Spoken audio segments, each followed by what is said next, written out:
Bukod sa pagiging wildlife veterinarian, isa rin akong certified fur daddy.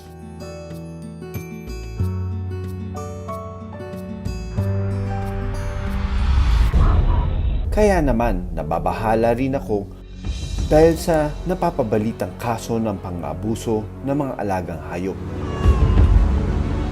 Oh no. Oh no, no, no, no.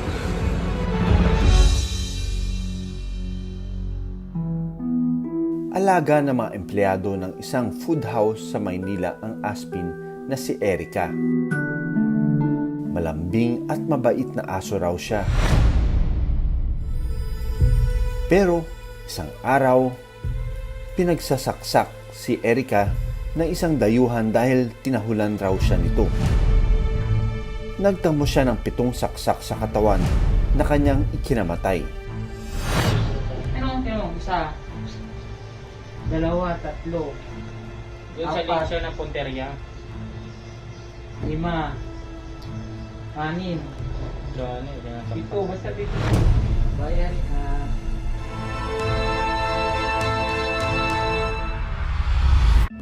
Sa video namang ito, makikitang nagpapadede sa mga kuting ang nanay na pusa. Kahit pa may panas siya sa ulo, na-rescue ang pusa sa Davao City at pinangalanan itong si Arrow. Wala raw ideya ang mga rescuer kung bakit at sino ang pumana sa pusa. Mabuhay pa kaya si Arrow?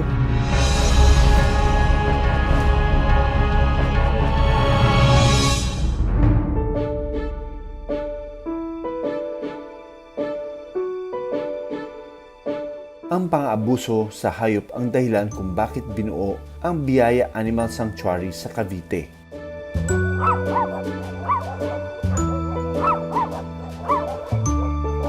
Kasama ang aso kong si Cusco, kukumustahin namin ang lagay ng mga rescued na aso at pusa. These dogs, they came all over the Philippines and mga iba dito galing sa mga pagmamaltrato ng tao, no?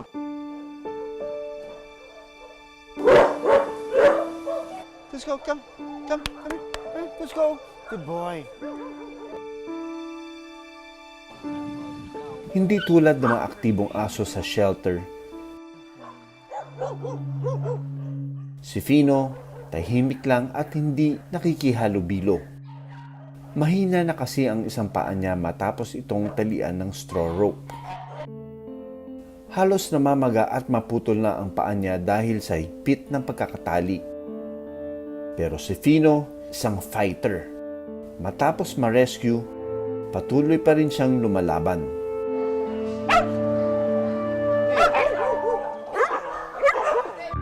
Wala mang pamilya ang mga aso't pusa. Instant fur parents naman nila ang mga caretaker at may-ari ng shelter na si Rina. Paano ang naging journey mo papunta sa pag-rescue? So yung journey ko started as young as 5 years old. Unang-unang rescue ko with my grandpa. During yung pandemya, mas lalong lumala. Walang taong lumalabas. So nakikita nyo po talaga, aso at pusa, sobrang gutom. We're looking for it now. I think I spot it. Ang na-rescue aso na nasa video, Oh no. Oh no, no, no, no. tuluyan ng nanghina at binawian din ng buhay.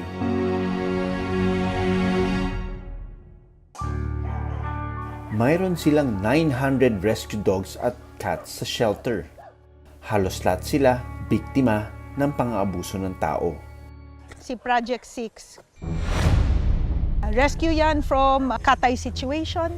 Kung tinan nyo, may mga taga dito sa mukha, sa ulo. Na naging peklat na lang. And binuhusan ng mainit na tubig. Yan po yung pinaka-usual case. Binubuhusan ng mainit na tubig or sinindihan. Pero kahit pinagmalupitan, si Project 6 ay malambing at malapit pa rin sa tao.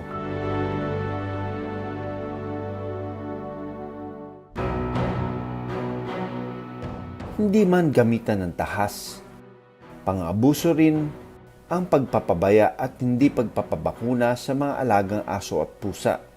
Oras kasi na magpagala-gala sila sa lansangan, pwede silang maging carrier ng rabies at makakagat ng tao. Ngayong araw, may kinasang rescue operation ang grupo ni Rina. Target nila ang mga neglected at pinabayaang aso na pakalat-kalat sa isang palengke. Unang i-rescue ang isang babaeng senior dog. May may-ari ba niyan? Wala po. Nagtatambay lang ho yan dito. Minsan nga, bantay na aming tindahan. Mabait. Hey, buddy. Hey.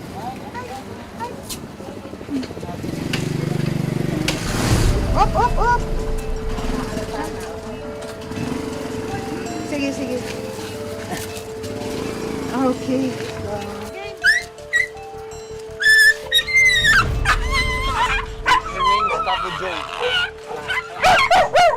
So ayan, nakahuli na sila isa. Matanda na siya at may mga allergies sa balat. Ano? Meron pa silang isang hinahanap, yung pilay. Tara, sundan natin si Ma'am Rina. Isang bulag na mamandog naman ang sunod nilang hahanapin.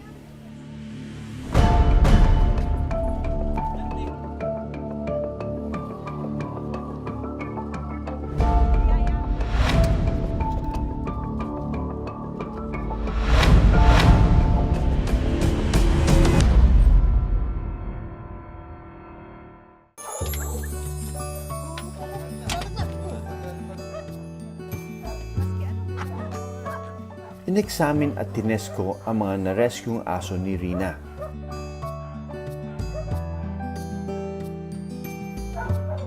Pinangalanan niya ang senior dog na si Lola Basyang.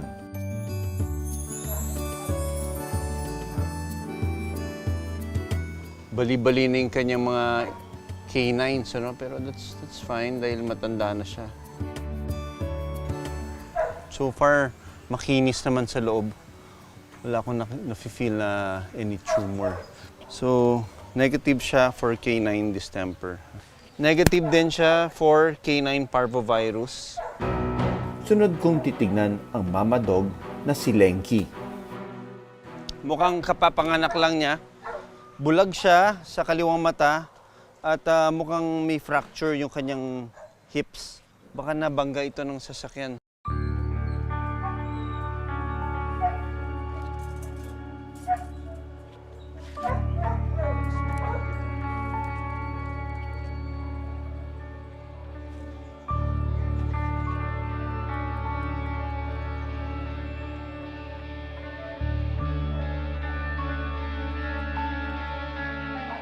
Negative siya for distemper. Negative siya for canine parvovirus. At kita mo, ang dami niyang kuto. So, bibigyan siya ng tabletas para pangontra sa pulgas. Nilinis ko na rin ang kanyang mga sugat.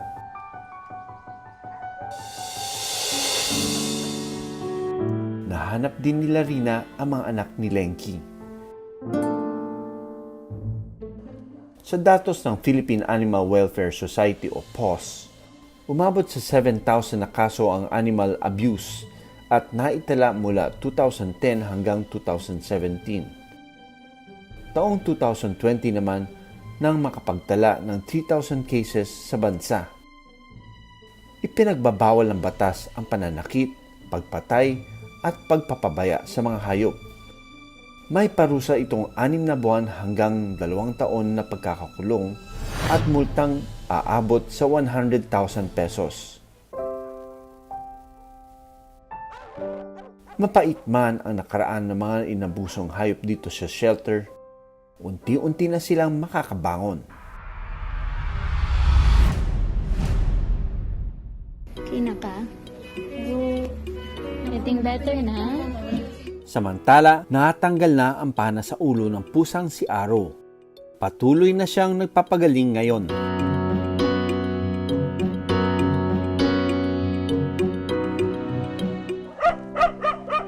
Napaka-heartwarming siya dahil kaliwat kanan na nakikita natin, nababalitaan natin na sa pagmamalupit ng mga ibang tao sa mga hayop, dito nakita natin na mas marami palang taong gumagawa ng kabutihan para sa mga aso. Hindi man nakakapagsalita, sigurado akong ito ang tanging panawagan nila. Kung hindi nyo kami kayang tulungan, huwag nyo na lang kaming saktan.